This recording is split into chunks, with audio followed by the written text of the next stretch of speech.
I didn't wear that high-visibility vest because I was afraid of getting hit by traffic. On these back roads, there is no traffic after midnight.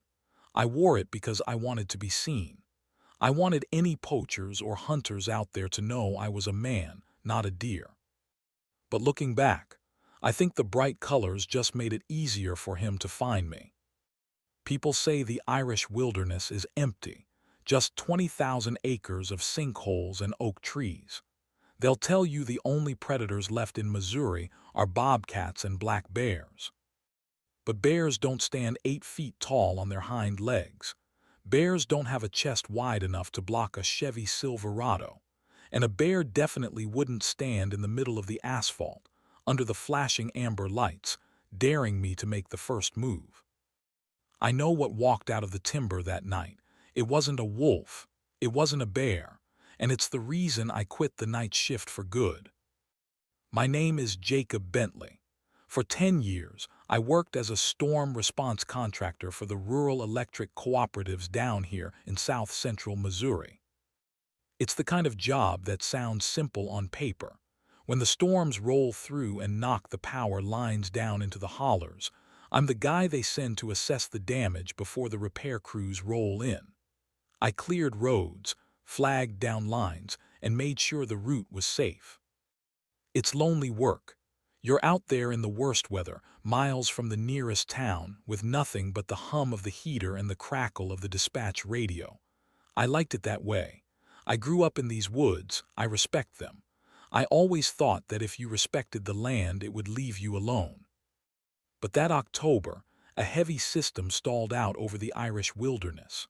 The rain was coming down sideways, turning the dirt tracks into soup. Dispatch called me about a blockage on a service road near the 11-Point River, a massive oak dragging a live line. I'd driven that stretch 100 times. I had my chainsaw, my winch, and my truck. I thought I was ready for anything the storm could throw at me. I didn't know the storm was the least of my problems. The coffee in my travel mug was black, bitter, and about 3 hours old, but it was the only thing keeping the rhythm of the windshield wipers from lulling me into a trance. The digital clock on the dash of the Silverado read 11:42 p.m. Outside, the world had been reduced to the cone of my headlights and the relentless, driving sheet of rain that had been hammering south-central Missouri for 2 days straight. Most folks don't understand the kind of quiet you find in the Ozarks. It's not the peaceful silence of a library or an empty church. It's a heavy, oppressive quiet, the kind that feels like the trees are holding their breath, waiting for you to make a mistake. I'd learned to respect that silence a long time ago. I grew up in St. Louis, but the city never fit me right. Too much noise, too many people on top of one another. I did 6 years in the Army, 2 tours in the sandbox working logistics and convoy security. That's where I learned that the dark wasn't empty. It was just a curtain hiding things that watched you. When I came home, I couldn't sit behind a desk. I needed the open air, the physical work, and the solitude. I found my way down here, working contract utility jobs. It paid well, especially the hazard pay for storm response, and it kept me moving. Being a black man in these deep backwoods came with its own kind of tension, distinct from the weather or the wildlife. You learn to be hyper-aware. You learn to be polite, to speak clearly, and to make sure people know exactly what you're doing so there are no misunderstandings.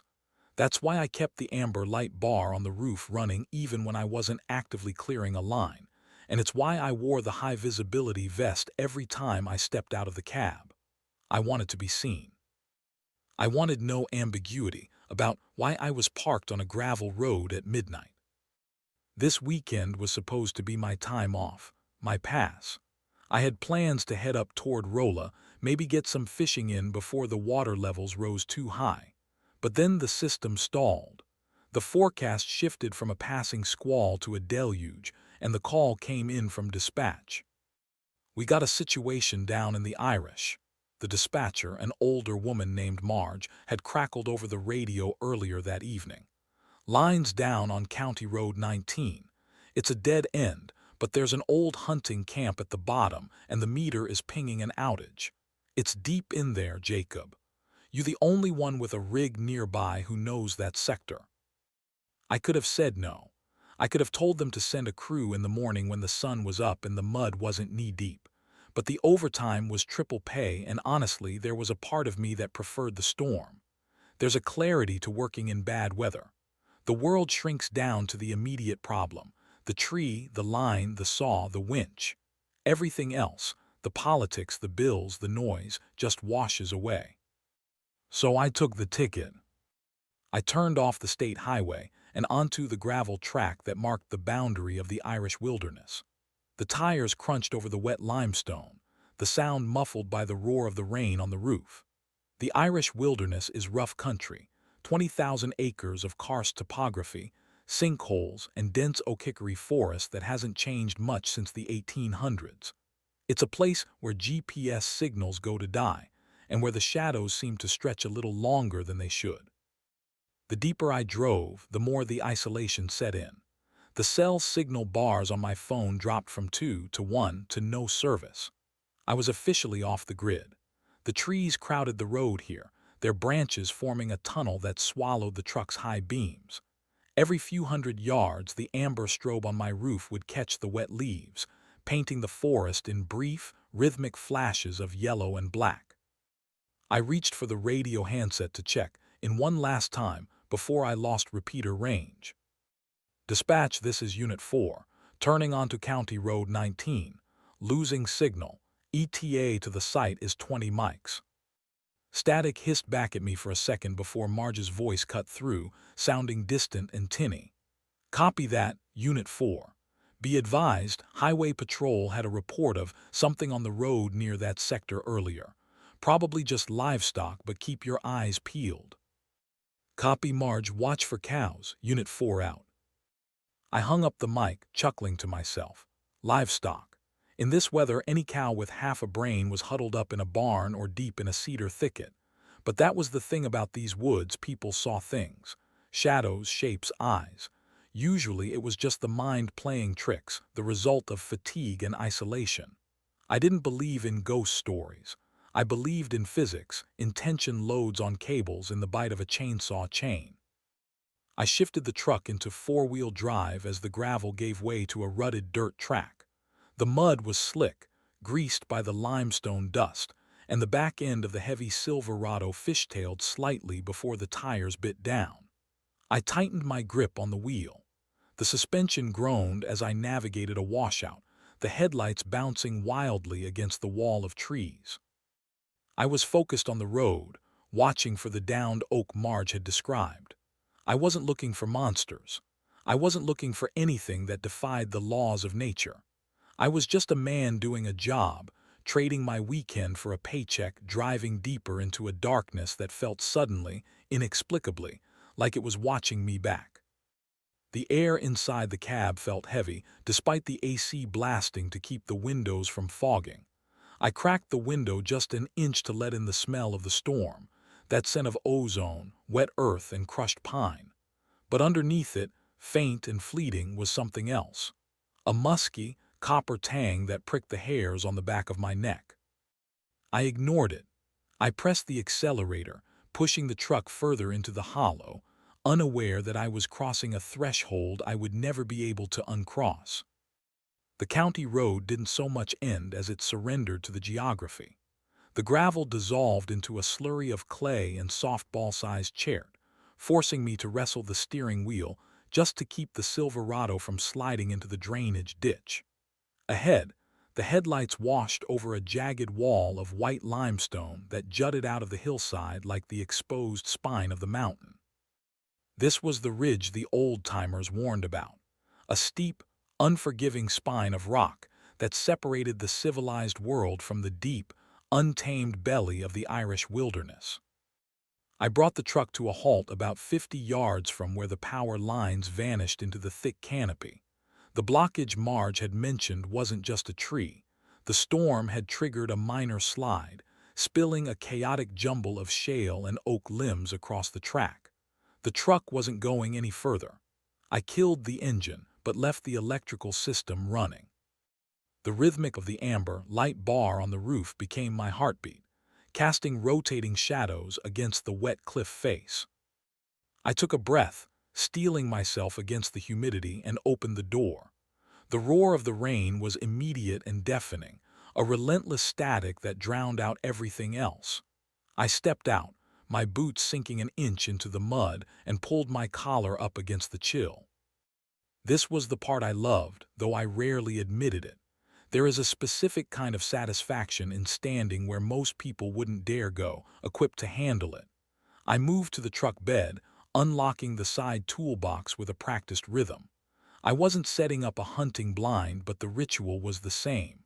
I was establishing a perimeter, a workspace in the chaos.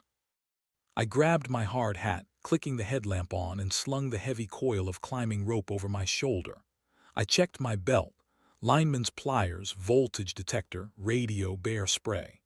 The spray was a habit, a nod to the black bears that roamed these hollers, though I'd never had to use it. I locked the truck, the chirp of the alarm sounding absurdly small against the vastness of the storm, and turned toward the ridge. The hike up to the pole line was brutal. The terrain here was ancient, the kind of landscape that felt worn down by millions of years of water and wind. The ground was a minefield of slick limestone and loose scree that shifted underfoot with every step. I had to lean into the incline, using the trunk of a hickory tree here and there to haul myself up the slick mud. Rainwater cascaded down the rock face in mini waterfalls, cold and smelling of minerals. My breath plumed in the beam of my headlamp, mixing with the steam rising off my raincoat. Despite the physical strain, I felt a calm focus settle over me. My legs burned, but it was a good burn, the feeling of a machine working exactly as it was designed to. I wasn't just some guy lost in the woods. I was a professional answering a call. I knew exactly where I was going and exactly what I needed to do. I crested the ridge after 20 minutes of hard climbing. The wind was stronger up here, whipping through the treetops with a mournful howl, but the view, even limited by the darkness, was commanding. Below me, the amber lights of my truck were just a faint, pulsing beacon in a sea of black.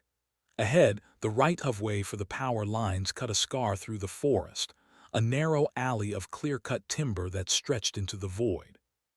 I found the problem quickly. Pole number 409 had sheared off about 6 feet from the base, likely struck by a falling widowmaker branch during the high winds. The top half of the pole was leaning precariously into a tangle of vines, the lines under immense tension but surprisingly not on the ground. It was a widowmaker situation in the truest sense. One wrong move with a chainsaw could snap that tension and send the cable whipping through the air like a scythe. I set up my workspace with methodical precision. I cleared the brush around the base of the snapped pole, creating a safe zone for footing. I unspooled a length of hazard tape, tying it off to the surrounding saplings, a procedural requirement that felt silly given I was the only human being for 10 miles, but discipline was what kept you alive in this line of work. Once the area was prepped, I took a moment to just stand there. I clicked off my headlamp to save the battery, letting my eyes adjust to the ambient gloom. Without the artificial beam, the woods took on a different character. The lightning flashing in the distance illuminated the valley in strobe-like glimpses, stark, monochrome snapshots of swaying trees and jagged cliffs. I uncapped my canteen and took a long pull of water, wiping the rain from my face with the back of my glove. I felt capable. I felt strong. The problem was identified, the solution was clear, and I had the skill to execute it. This was my domain. The chaos of the storm felt distant, something manageable. I was a man on a mountain, holding the line against the dark. I checked my watch, 12:15 a.m. I'd radio Marge with the assessment, maybe eat the sandwich I'd packed, and then start the arduous process of grounding the line. It was going to be a long night, but standing there on that limestone ridge, breathing in the wet, ancient air of the Ozarks, I didn't mind. It was better than being in the city. It was pure. I didn't know yet that the purity was a lie. I didn't know that the feeling of being the only living thing on this ridge was about to be proven wrong. I just capped my canteen, took a deep breath of the ozone-rich air, and enjoyed the last few moments of peace I would ever have in the woods. The storm didn't stop all at once. It tapered off, the aggressive sheet of rain slowing to a steady, rhythmic drizzle, and the wind dying down to a low moan in the upper canopy. It was a small mercy, making the work on the poles slightly less miserable, but it brought a change to the atmosphere that I hadn't anticipated. When you spend enough time in the woods, you get used to the layers of sound. Even in a storm, there's a cadence, the crash of thunder, the rustle of wet leaves, the distant groaning of branches rubbing together. But as the wind fell away, something else happened. The background noise of the forest didn't just quiet down, it vanished. I was halfway through securing a grounding cable when I felt it. It wasn't a sound, but the sudden, violent absence of one. It was as if someone had thrown a heavy wool blanket over the entire ridge, smothering the world.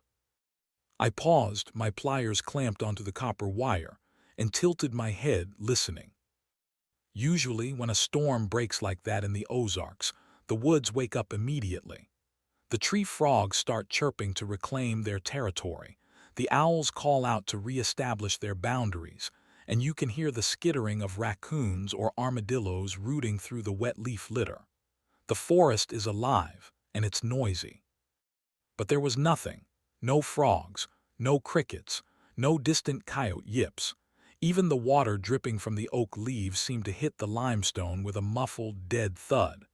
The air felt thick, pressurized like the moments before a tornado touches down, but the radar had shown the cell moving east.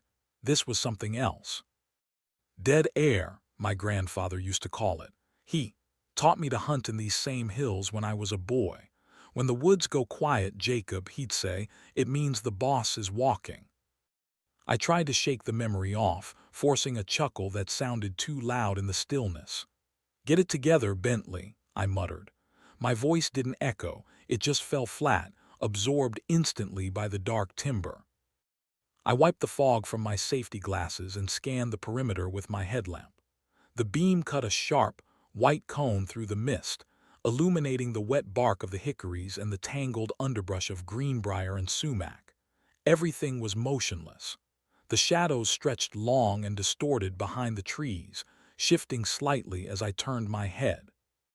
My mind, trained by years of troubleshooting electrical faults and assessing risks, immediately went to the most logical explanation: predators. A silence this total usually meant a top-tier predator was moving through the area. In Missouri, that list was short. We didn't have wolves, at least the Department of Conservation said we didn't. That left the mountain lion. Cougars had been making a comeback in the Ozarks for years. I'd seen the trail cam photos, sleek, tawny ghosts moving through the cedar glades. A big cat would explain the silence. If a cougar was stalking the ridge, every smaller animal within a mile would lock down and shut up. The thought didn't comfort me, but it gave me a box to put the fear in. A cougar I could handle. I had the bear spray on my belt, and I was holding a heavy pair of lineman's pliers that could crack a skull if it came to close quarters. I turned back to the pole, trying to focus on the splice, but the skin on the back of my neck was prickling hot. It's a primal alarm system, a leftover from when we were the ones huddled in caves, worried about what was waiting in the tall grass. I felt exposed. The high-visibility vest that made me feel professional on the roadside now made me feel like a beacon. I was a bright yellow target standing alone in a sea of gray and black.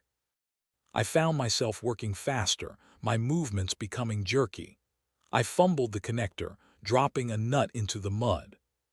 Damn it! I knelt to find it, sweeping the ground with my light. The wet leaves glistened like oil. As I reached for the hardware, I paused again. The silence was pressing in on my ears, a physical weight. It felt heavy, expectant. I stood up slowly, leaving the nut in the mud. I grabbed the handle of the bear spray, popping the safety tab with my thumb. "Hey," I shouted into the darkness. "I know you're out there, get on, get." My voice tore through the quiet. Aggressive and harsh. I waited for the sound of crashing brush, the startled retreat of a cat caught stalking. Nothing. Not a twig snap, Not a rustle, just the drip of the rain and the low, menacing hum of the silence itself. The woods weren't just reacting to a predator, they were cowering. I stayed frozen for a long moment, my heart hammering against my ribs, waiting for a pair of eyes to flash in my peripheral vision. I spun in a slow circle, checking my six, checking the tree line, checking the cliffs above me. The darkness felt solid, like it was pressing back against the light of my headlamp. I convinced myself it was just a cat. It had to be a cat. It was probably watching me from a rock ledge 50 yards away, curious but not committed. Mountain lions were elusive. They rarely messed with full-grown men, especially ones shouting and waving lights. "Just a cat," I whispered. The words meant more for me than the empty air. I turned back to the pole, deciding to forego the perfect repair. I'd do a hasty make-safe job, just enough to get the line off the ground and secure, and then I'd get back to the truck. The overtime wasn't worth this feeling. I needed to hear the engine running. I needed to hear the radio. I needed to get out of this dead zone where the world felt like it had stopped turning. I twisted the wire, my hands shaking slightly, unaware that the silence wasn't caused by a cat. A cat hunts for food. What was watching me from the tree line was hunting for something else entirely. I finished the temporary splice with hands that felt clumsy and thick, my fingers fumbling over the connector bolts. The silence I'd tried to rationalize away was still hanging over the ridge, heavy and suffocating, but now the wind was beginning to pick up again. It didn't howl like it had earlier in the storm. Instead, it moved in slow, deliberate drafts, swirling up from the black depths of the hollow below the cliff edge. I was packing my tools back into the belt pouch, telling myself that the job was done enough to hold until the main crew arrived at dawn, when the wind shifted. It came from the southeast, rolling up over the limestone face and hitting me square in the chest. The smell hit me before my brain could even process what it was. It wasn't a drift or a waft. It was a physical assault on my senses. I gagged, the bile rising in my throat so fast I had to double over, bracing my hands against the wet bark of the hickory tree to keep from vomiting. It was a stench that defied the natural order of the forest. I've worked in the woods for a decade. I know the smell of a skunk, the sickly sweet rot of a deer carcass that's been baking in the sun for 3 days, and the musty, wet wool funk of a bear den. This was none of those things, yet it was a twisted combination of all of them. It smelled like wet, matted fur, dirty and caked with mud. But underneath that was something sharper, something metallic. It tasted like copper on the back of my tongue. It was the smell of old blood, iron-rich and stale, mixed with the unmistakable sulfurous reek of digestive rot. It smelled like a slaughterhouse that had been left to spoil in the August heat, but there was a musk to it that felt disturbingly alive. My eyes watered, stinging in the sudden miasma. I pulled the collar of my rain jacket up over my nose, trying to filter the air, but the odor seemed to cling to the moisture in the air, coating the inside of my nostrils. "Jesus," I wheezed, wiping my mouth with the back of my glove. My mind, desperate to cling to the logic I prized so highly, scrambled for an explanation. "Dead animal," I told myself. "There's a dead animal down in the ravine. The storm probably washed a carcass out of a cave, or maybe a feral hog died down there and the wind just carried the scent up." But the lie tasted like ash in my mouth. A dead animal smells passive. It smells like biology breaking down. This smell was potent. It was hot.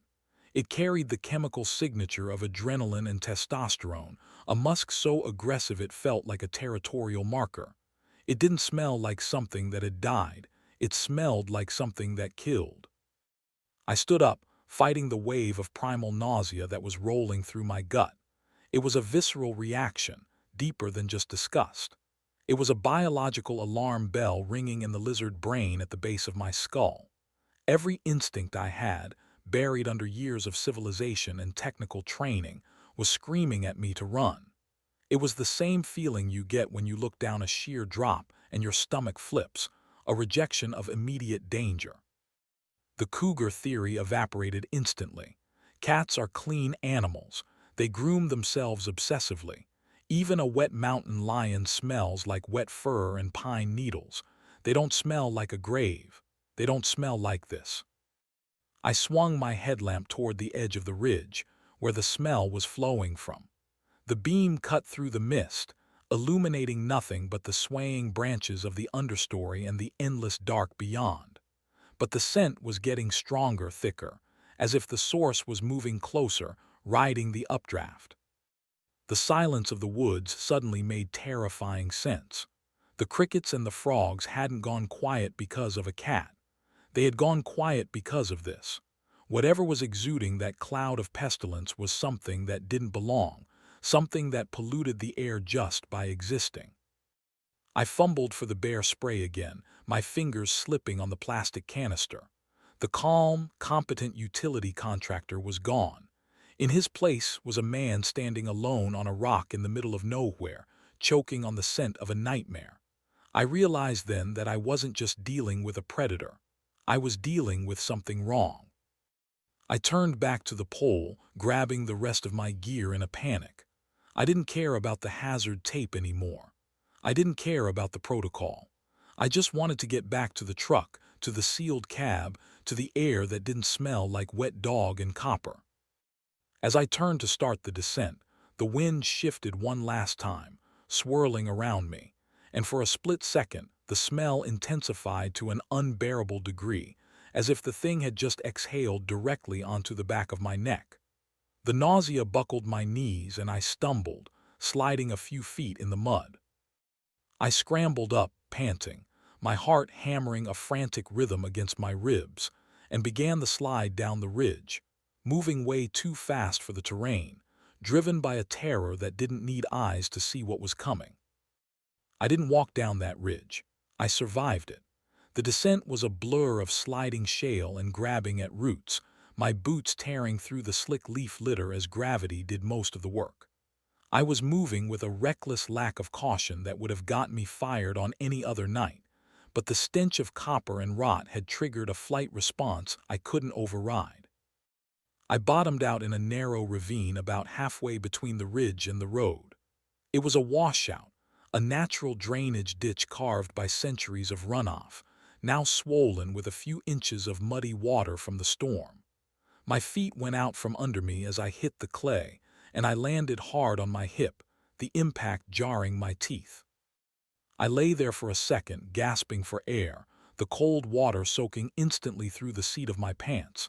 I ripped the mask of my collar away from my face, desperate for oxygen that didn't taste like a grave.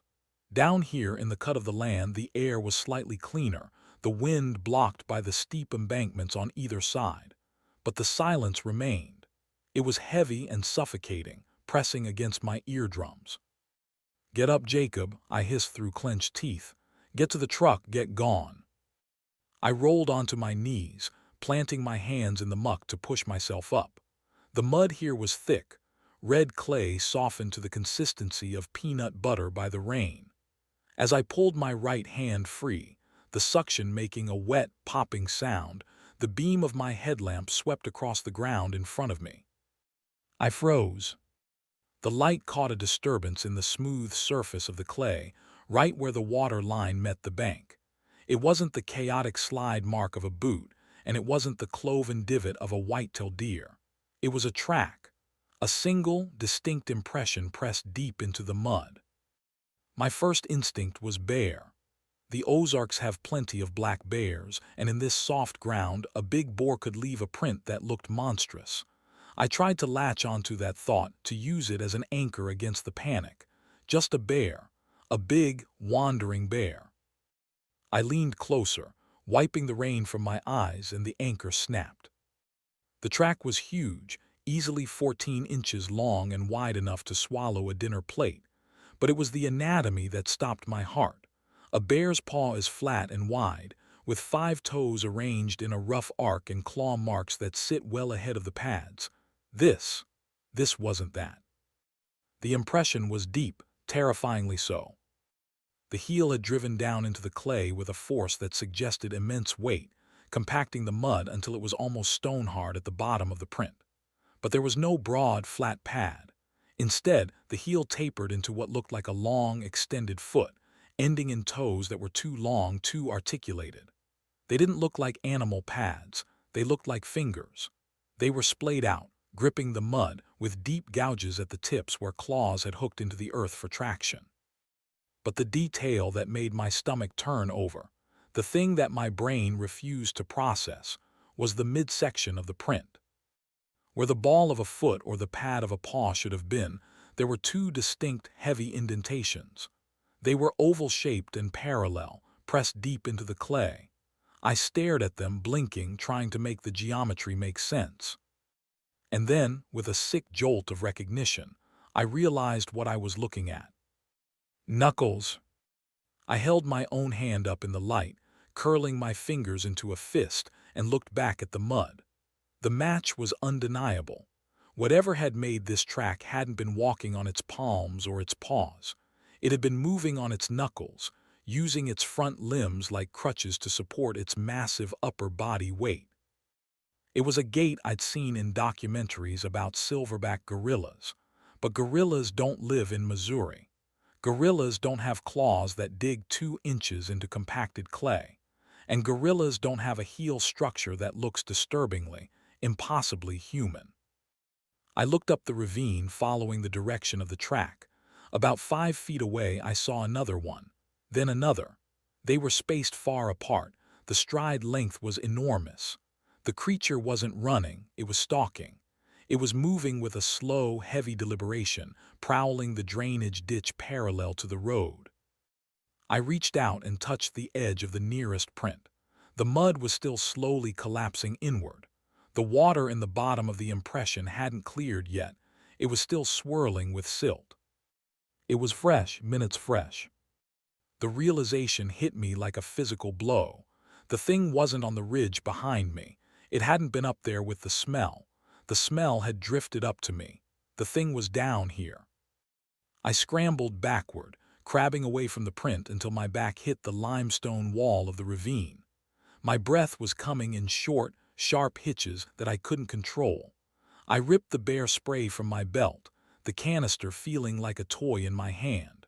What good was pepper spray against something that pushed the earth down like a hydraulic press? I swept my headlamp frantically back and forth, the beam cutting through the rain. The ravine twisted away into darkness in both directions. The brush on the banks was thick, a tangle of wet leaves and vines. Anything could be behind that curtain.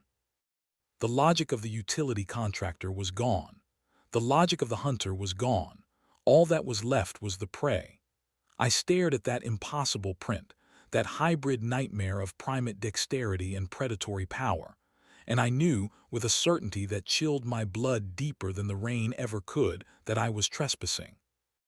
I wasn't just in the woods, I was in a cage, and the thing with the knuckles had the key. I was seconds away from coming face to face with a predator that isn't supposed to exist. I'm going to tell you exactly what I saw through my scope in just a moment. But first, if you want to survive more terrified encounters like this one, make sure you hit that subscribe button and turn on notifications. You don't want to be left alone in the dark when the next story drops. I scrambled backward through the muck, putting distance between myself and that impossible track, my boots sliding on the slick clay until my back hit the rough bark of a sycamore. The ravine felt suddenly like a trench, a narrow grave dug specifically for me. The silence that had descended on the ridge was even heavier down here, magnified by the acoustic trap of the creek bed. My heart was hammering against my ribs, a frantic, irregular rhythm that made my hands shake. I reached over my shoulder, my fingers fumbling for the strap of the rifle. I hadn't brought the Marlin .4570 up the ridge to hunt. I'd brought it because the Irish wilderness has a reputation, and when you work alone in a county where meth cooks and feral hogs share the same zip code, you don't walk into the dark unarmed. I'd almost left it in the truck to save weight, but some itch in the back of my brain, some instinct honed in the sandboxes of the Middle East, had made me sling it across my back at the last second. Now, as I unslung it, The cold steel receiver felt like the only solid thing in a world that was rapidly losing its grip on reality. I thumbed the hammer back, the metallic click sounding terrifyingly loud in the dead air. I didn't turn on the weapon light immediately. If there was something out there, I didn't want to give it a pinpoint target until I was ready. Instead, I kept my headlamp on the low red setting, preserving what little night vision I had, and raised the rifle, pressing my eye to the scope. The glass gathered the ambient light, the faint, gray illumination from the storm clouds and the occasional flash of distant lightning, and painted the world in ghostly monochrome. I swept the tree line on the opposite bank of the ravine, breathing in shallow, controlled hitches to keep the crosshairs steady. "Come on," I whispered, sweat stinging my eyes. "Show yourself." I scanned the undergrowth first, looking for the low shape of a cougar or the bulk of a bear. I checked the gaps between the cedar trunks, the tangled knots of grapevine, the hollows of the roots. Nothing. Just wet leaves and shadows that stretched and warped as the wind breathed through the hollow. Then I saw it. It wasn't hiding in the brush. It wasn't crouching in the shadows. It was standing in the open, framed perfectly between two massive white oaks, watching me. I froze, my finger tightening on the trigger guard. At first my brain tried to reject the scale of what I was seeing. The creature was standing deep in the timber, maybe 40 yards away, but even at that distance, the geometry was wrong. Through the magnification of the scope, I saw 2 points of light reflecting the beam of my headlamp. They were eyes, pale, milky amber orbs that burned with a cold, biological luminescence, tapetum lucidum. But they were too high. I did the math instantly, a frantic calculation that made my stomach drop. The brush around its legs was waist-high on a man. The lower branches of the oak it was standing next to were roughly 6 feet off the ground. The eyes were leveled above those branches. 7 feet, I breathed, the air seizing in my throat. Maybe 8. A bear can stand on its hind legs, sure. But when a bear stands, it sways. It balances awkwardly, its head bobbing as it tries to get a better scent. This thing was rock still. It stood with the casual, balanced posture of something that spent its life on 2 legs. I adjusted the focus on the scope, praying for the image to blur, to resolve into an owl on a branch or a trick of the light. The image sharpened. The eyes didn't blink. They were set wide apart on a broad, powerful skull, much wider than a wolf, wider even than a bear. It was a predator's spacing, designed for binocular vision, for depth perception, for hunting, and they were locked onto me. There was no fear in that gaze. When you shine a light on a coyote or a deer, there's a moment of panic, a twitchiness as they calculate their escape. Even a bear will usually huff and turn away if you challenge it. But this was different. The gaze was heavy. It felt oppressive, intelligent, and utterly dismissive of my presence. It was looking at me the way I might look at a squirrel on a power line, a curiosity, perhaps a nuisance, but certainly not a threat. A flash of lightning ripped across the sky, illuminating the ravine in a stark, bluish-white strobe. In that split second, the scope filled with the creature's full silhouette. I saw the massive width of the shoulders, sloping down into arms that were too long, hanging past its knees. I saw the dark, matted texture of wet fur that spiked along its neck and back.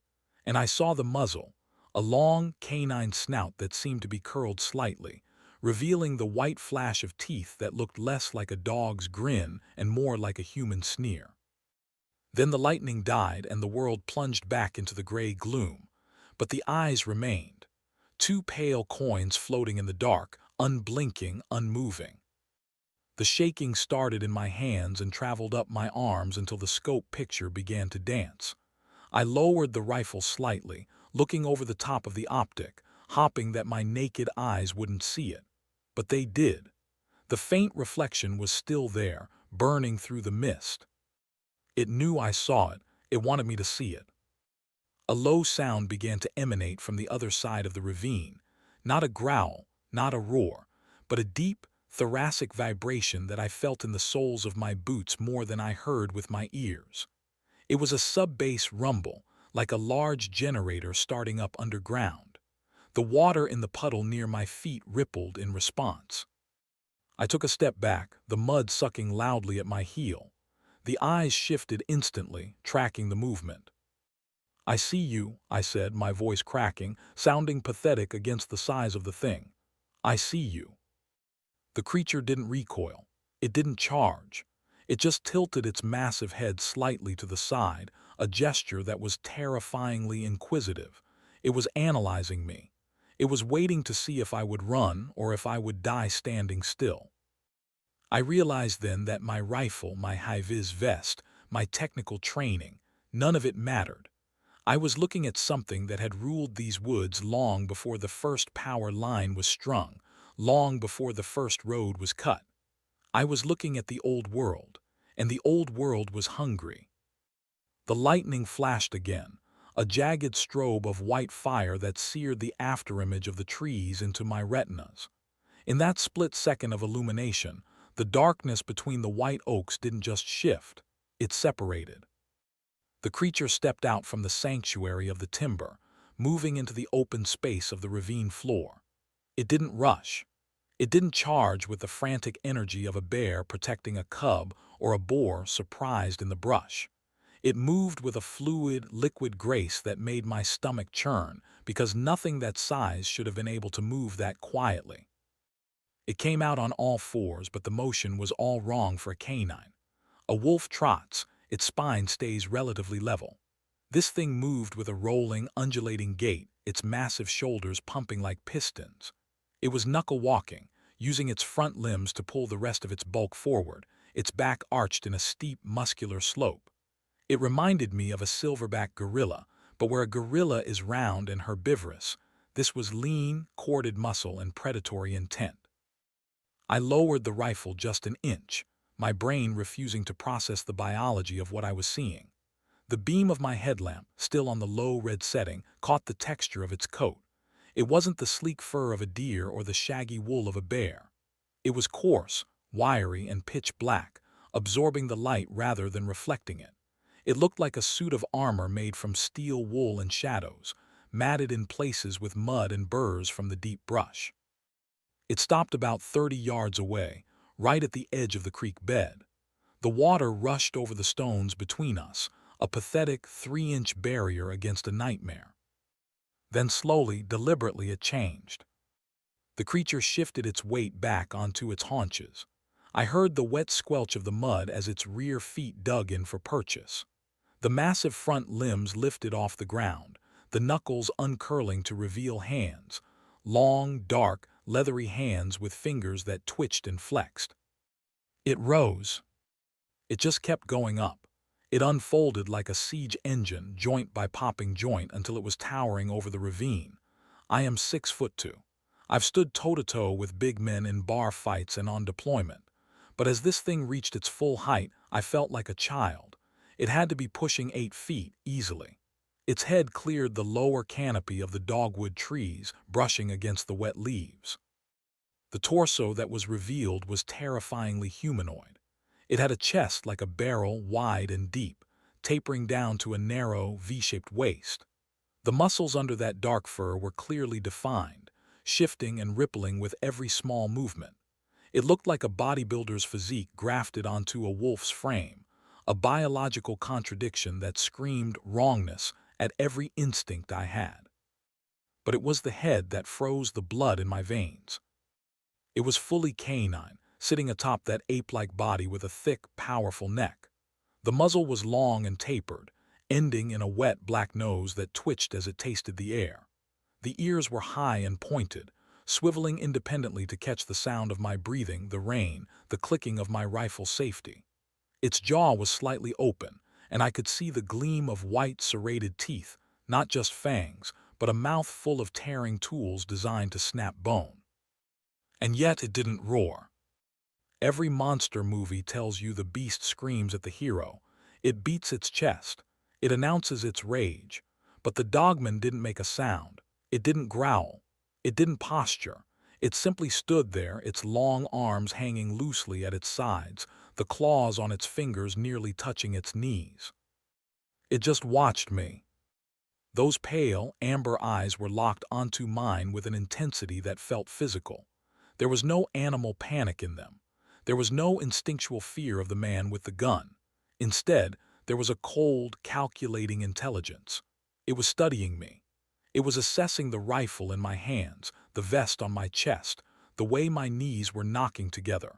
It looked at me with the arrogant calm of a king who finds a peasant trespassing in his throne room. I felt a sudden, crushing sense of insignificance. My Marlin .4570, a gun capable of dropping a bison, felt like a pop gun. My high-vis vest felt like a kick-me sign. I realized that for all my technology, all my training, and all my human arrogance, I was not the apex predator here. I was soft, slow, and weak. The creature tilted its head slightly, a bird-like movement that was unnervingly sharp. It huffed a breath, a cloud of steam erupting from its nostrils into the cold rain, and I caught a fresh wave of that copper-androt stench. It was close enough now that I could see the scars on its muzzle, the battle-worn notches in its ears. This was an ancient thing, a survivor.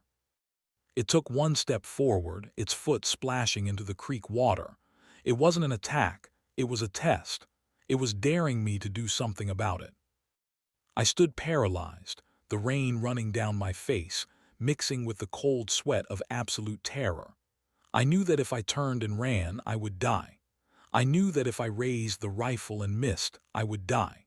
So I just stood there, locked in a silent stare-down with a titan from the old world, waiting for it to decide if I was worth the effort of killing. The crosshairs of the scope hovered over the center of that massive, ape-like chest. It was the kind of shot every hunter dreams of, broadside, stationary, close range. A 405-grain flat-nose bullet from a .4570 is designed to punch through the shoulder blades of a bison or drop a grizzly in its tracks. Ballistically, I held the power of God in my hands. All I had to do was squeeze the trigger. Just 3 pounds of pressure, a flash of powder, and the nightmare would be over. But my finger wouldn't move. It wasn't cowardice that froze me. It was a cold, calculating certainty that seeped into my bones, overriding my military training. In the Army, they teach you about escalation of force. They teach you to assess the threat and neutralize it. But they also teach you not to engage a tank with a pistol. Looking at the sheer density of the muscle layered across that creature's torso, seeing the way its thick, corded neck supported that prehistoric skull, I realized the rifle wasn't a guarantee. It was a gamble. If I missed the heart by an inch, if the bullet deflected off a rib the size of a tire iron, or if the creature's adrenaline was simply faster than its biology, I would be dead before I could work the lever for a second shot. At 30 yards, that thing could close the distance in 2 seconds. I would have time to hear the gunshot, and then I would feel its teeth. The creature seemed to understand this calculus better than I did. It didn't flinch away from the barrel. It didn't drop to all fours to reduce its profile. It stood tall, its arms hanging loose, its claws dripping with rainwater and mud. It looked at the gun, then looked at my face, and the expression in those pale amber eyes shifted. It was mockery. The beast huffed, a sharp, explosive exhalation that blasted a cloud of steam into the cold air. The sound was dismissive, like a bouncer laughing at a drunk trying to throw a punch. Then slowly it curled its black lips back. It wasn't a snarl of aggression, there was no growl accompanying it. It was a display. It showed me rows of yellowed, interlocking teeth that looked strong enough to shear through the engine block of my Silverado. The message was clear. I have weapons too. Mine are part of me. Yours is just a crutch. The silence stretched between us, tighter than a high-tension cable. The rain had slowed to a drizzle, but the water rushing in the creek bed sounded like a roar in my ears. I could feel the sweat running down my back, cold and clammy under the high-vis vest. "Okay," I whispered, the word trembling in the air. "Okay." I slowly took my finger off the trigger, resting it along the guard. I didn't lower the rifle. I wasn't suicidal, but I relaxed my posture just enough to show I wasn't about to fire. The creature's ears twitched. It lowered its chin slightly, the amber eyes narrowing. It accepted the truce, but the terms were non-negotiable. I was leaving. Now. I took the first step back. It was the hardest physical movement of my life. Every instinct screamed at me to turn and sprint, to scramble up the bank and tear through the woods until my lungs burst. But I knew that if I broke eye contact, if I showed the back of my neck to this predator, the chase would be on, and I would lose. I lifted my boot out of the sucking mud, placing it carefully behind me, feeling for a root or a rock that might trip me up. I kept the rifle shouldered, the barrel trained on its chest. One step, two steps. The creature watched me go. As I widened the gap to 40 yards, then 50, it didn't stay put. It took a step forward. It didn't rush. It simply claimed the ground I had just ceded. It walked into the spot where I had been standing, its massive feet sinking into my own tracks, erasing the evidence of my presence. It was escorting me out of its territory. I reached the bend in the ravine where the bank began to slope up toward the road. I risked a quick glance over my shoulder to check the footing, terrified that in that split second it would charge. But when I looked back, it was still there, a dark monolith against the gray trees. I started the climb up the muddy embankment, my boots slipping on the wet clay. I had to lower the rifle to grab a sapling for leverage, hauling myself up one-handed. I expected to feel claws raking down my back at any moment. I expected the hot breath of the beast on my neck, but the only sound was the wind and my own ragged breathing. When I finally crested the lip of the ravine and stumbled onto the gravel of the service road, I didn't stop. I kept backing up, my eyes straining into the darkness below. The amber lights of my truck were visible now, flashing rhythmically against the cliff face 100 yards away. Flash, dark, flash, dark. I moved toward the truck, my movements jerky and stiff. I kept the rifle up, sweeping the tree line. I couldn't see the creature anymore, but I could feel it. The weight of its gaze was still pressing on me, heavy and physical. It was out there in the timber, shadowing me, making sure the intruder was actually leaving. I reached the truck and fumbled for the keys, my hands shaking so badly I dropped them into a puddle. No, no, no, I whimpered, dropping to one knee. I scrabbled in the wet gravel, my fingers closing around the fob. I snatched them up and jammed the key into the door lock, abandoning the remote unlock in my panic. I threw the rifle onto the passenger seat and hauled myself into the cab, slamming the door and locking it in one motion. The sound of the lock engaging was the sweetest thing I had ever heard. I sat there for a second, hyperventilating, the smell of the wet dog and copper still clinging to my clothes, filling the small space of the cab. I wasn't safe. I knew that. A thin sheet of automotive glass wasn't going to stop something that could pull a tree out of the ground, but the illusion of safety was enough to let me function. I keyed the ignition. The engine roared to life, the headlights cutting a bright swath through the rain. I threw the transmission into reverse, the tires spinning on the gravel before they caught traction. I didn't wait to see if it stepped out onto the road. I didn't want to know.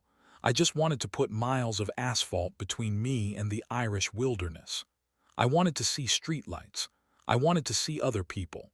I wanted to forget that the old world was real, and that for a few terrifying minutes I had looked it in the eye and it had let me live.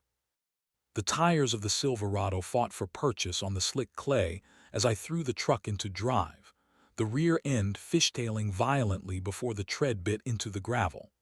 I didn't care about the suspension or the slide. I mashed the accelerator to the floor, the engine roaring in protest as I sped back down the narrow track I'd carefully navigated only an hour before. In the rearview mirror, the red glow of my taillights painted the retreating forest in streaks of crimson. I kept waiting to see a shape break through that red haze. I expected to see the massive, dark bulk of the creature loping after me, keeping pace with the truck effortlessly, its pale eyes floating in the dark. Every shadow that flickered past the window looked like a reaching hand. Every branch that scraped against the side of the cab sounded like claws testing the metal. I drove with a reckless desperation, bouncing over washouts and sliding around the tight switchbacks of the service road. My hands were gripping the steering wheel so hard my knuckles had turned gray. The smell of the creature, that thick copper tang of death, was still trapped in the cab with me, clinging to the fibers of my high-visibility vest. I clawed at the zipper with one hand, ripping the vest off and throwing it onto the floorboard as if it were burning my skin. I never wanted to be seen again. I wanted to be invisible. It took 20 minutes to reach the main gravel access road, though it felt like hours. As I crested the final hill, the trees fell back slightly, and the oppressive tunnel vision of the deep woods began to widen. But the feeling of being watched didn't fade. It sat heavy in the center of my chest, a cold pressure that whispered I wasn't out of range yet. That thing didn't need to run to catch me. It felt like it owned the darkness itself, and as long as I was in the dark, I was in its domain. When the tires finally hit the blacktop of Highway 19, the change in sound was jarring, the smooth hum of asphalt replacing the crunch of stone. I didn't slow down. I reached up and killed the amber light bar, plunging the truck back into anonymity. I didn't want to be a beacon anymore. I just wanted to be another set of headlights passing through, unnoticed and insignificant. I drove for another 30 miles before the adrenaline finally crashed. The physical shaking started in my legs and worked its way up to my jaw, my teeth chattering uncontrollably. I pulled into a brightly lit gas station in Winona, parking under the harsh, fluorescent canopy. I didn't get out. I just sat there, the engine idling, staring at the people inside the convenience store. I watched a trucker buying coffee. I saw a teenager pumping gas into a beat-up sedan, laughing at something on his phone. They looked like they were on a different planet. They were living in a world where the biggest worry was gas prices or a text message. They didn't know that less than an hour away, in the deep limestone hollers they drove past every day, something from the prehistoric nightmare was walking upright. I looked at my reflection in the rearview mirror. My eyes looked hollow, wide, and haunted. There was mud smeared on my forehead. I looked like a man who had seen a ghost, but ghosts don't leave footprints that sink 2 inches into the clay. Ghosts don't have teeth that can snap a femur. I drove back to St. Louis that night. I didn't stop at my apartment. I drove straight to the 24-hour equipment yard and dropped the truck off, leaving the keys in the drop box. I sent Marge an email from my phone in the parking lot. I didn't tell her about the Dogman. I didn't tell her about the eyes or the smell. I just told her I was done. I told her the storm work wasn't for me anymore. 2 days later, I took the Marlin .4570 to a pawn shop on the north side. The guy behind the counter looked it over, admiring the lever action, and asked me why I was getting rid of such a fine brush gun. "It's too small," I said. He laughed, thinking I was joking. "Too small? Son, this thing will drop a grizzly. What are you hunting, T-Rex?" I didn't laugh. I just took the cash and walked out. I haven't gone back to the Ozarks since. I work a desk job now, managing logistics for a shipping company. It's boring, loud, and the fluorescent lights give me a headache, but I don't mind. I like the noise. I like the crowds. Sometimes, when a heavy storm rolls in over the city and the air pressure drops, I catch a phantom whiff of that sulfur and copper smell. My heart hammers, and I find myself scanning the shadows of the alleyways, looking for eyes that are set too high and too wide. My friends tell me I should get back out there. They say the Irish wilderness is beautiful this time of year, that the fishing is good and the solitude is good for the soul. They tell me there's nothing in the woods to be afraid of. But they're wrong. I know the truth now. The woods don't belong to us. We are just visitors, tolerated only as long as we stay on the path and don't look too closely at what moves in the trees. I trespassed in the king's house, and he let me leave with a warning. I'm not foolish enough to test his patience twice.